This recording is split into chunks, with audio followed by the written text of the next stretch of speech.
दक्षिण अफ्रीका के जोहानिसबर्ग में एक खास प्रोजेक्ट के तहत छतों पर खेती की जा रही है। छतों पर फूल बेल लगाना तो कई भारतीय छतों पर भी आम बात है, लेकिन यहाँ फसलों की भी रूफटॉप खेती हो रही है और घरों से ही चल रही है फूड कोऑपरेटिव। आइए जानें कि क्या ये प्रोजेक्ट खाद्य संकट दूर करने और लोगों को गरीबी से बाहर निकालने में वाकई कारगर साबित होगा।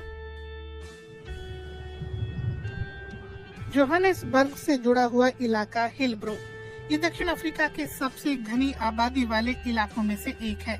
इमारतें भले ही अलग अलग ऊंचाई की हों, लेकिन एक बात सब में समान है और वो है छत पर बने फार्म, जैसे कोटजे स्ट्रीट के ऊपर।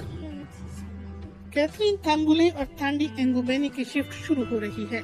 ये दोनों रूफ टॉप फूड गार्डन के पास ही रहते हैं।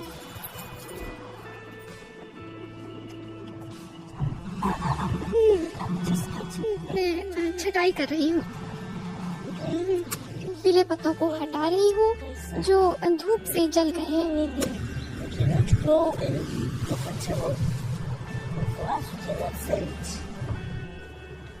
कैथरीन और थांडी शौकिया तौर पर बागवानी नहीं कर रही हैं। उन्होंने इसकी बाकायदा कड़ी ट्रेनिंग ली है।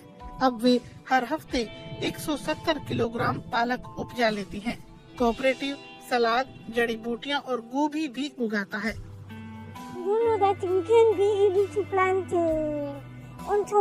हमें पता नहीं था कि हम छत पर पौधे उगा सकेंगे। ये चीजें असल में इन पाइपों के ऊपर हैं। हम उन्हें पाइप में डाल सकते हैं, फिर वे बढ़ती है और पानी रिसाइकल होकर नीचे आ जाता है। आपको दिखा? It was a surprise for me. Garden hydroponic technology का इस्तेमाल करता है। पौधे बिना मिट्टी के उगाए जाते हैं। खास तत्वों वाला पानी अलग अलग पाइपों से सप्लाई होता है और पौधों का पोषण करता है। इसकी वजह से फसल जल्दी और साल भर तैयार होती रहती है। कैथरीन हर दिन पानी के सही पीएच लेवल और पोषक तत्वों के स्तर को चेक करती है। यहाँ पानी बर्बाद नहीं होता। इस सिस्टम में आप पानी की एक बूंद भी बर्बाद नहीं कर सकते। जो भी पानी आप डालते हैं वो अंदर जाता है और फिर वापस आता है। पानी सतह तक नहीं जा सकता। आप बूंद नहीं टपका सकते हैं। ऐसे वक्त में जब देश में सूखे के चलते कई किसानों की फसल बर्बाद हुई है, तब पानी की ऐसी बचत वरदान जैसी है। जोहानिसबर्ग में पानी के इस्तेमाल के नियम हैं। फसल, मीट और सब्जियां दूसरे देशों से मंगाई जा रही हैं। इसके चलते 2016 की तुलना में खाना 10% महंगा हो गया है। आने वाले सालों में सूखे के और गंभीर होने की आशंका है, लिहाजा अब छत पर फार्मिंग जैसे उपायों पर ध्यान दिया जा रहा है। डोनी फाकगोवावो और थोको एन हलापो जोहानिसबर्ग की इमारतों में रूफ टॉप फार्म्स विकसित कर रहे हैं। फिलहाल यहाँ वो एक साइट का सर्वे कर रहे हैं, जिसे जल्दी एक और फूड गार्डन में बदला जाएगा। शहर प्रशासन जगह के साथ साथ हाइड्रोपोनिक ढांचा और उसके लिए जरूरी ट्रेनिंग मुहैया करा रहा है।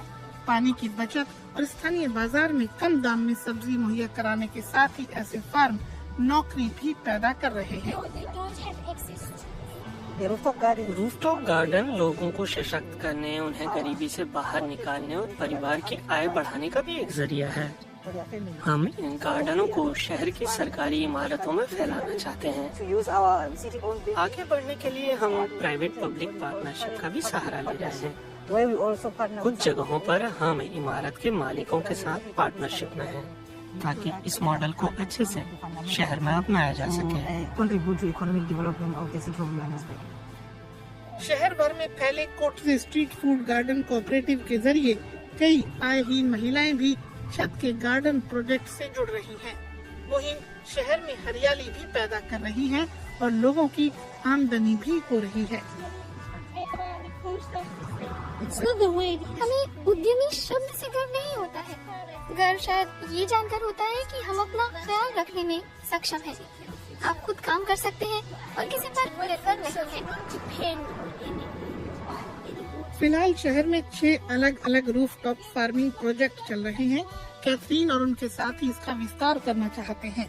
वो चाहते हैं कि इसके साथ ज्यादा लोग जुड़े और शहर खुशहाल और आत्मनिर्भर बने।